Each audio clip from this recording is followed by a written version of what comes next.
அஸ்ஸலாமு அலைக்கும் வரஹ்மத்துல்லாஹி வபரகாத்துஹு. ஒரு நீண்ட இடைவெளிக்கு பின்னால் உங்களை நபிமொழியும் நாமும் என்ற தொடரில் சந்திக்கின்றேன்.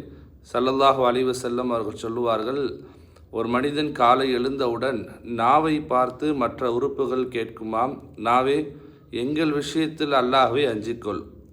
நாங்கள் உன்னை கொண்டு இருக்கின்றோம்.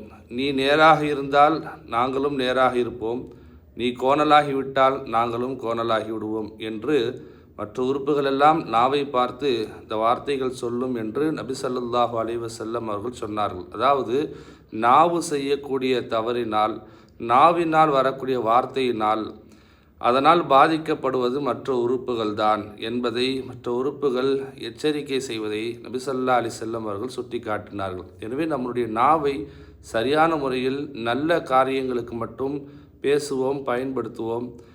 வீணான விஷயங்கள், தவறான காரியங்களை விட்டும் நமது நாவை பாதுகாத்து கொள்வோம். அஸ்ஸலாமு அலைக்கும் வரஹ்மத்துல்லாஹி வபரகாத்துஹு.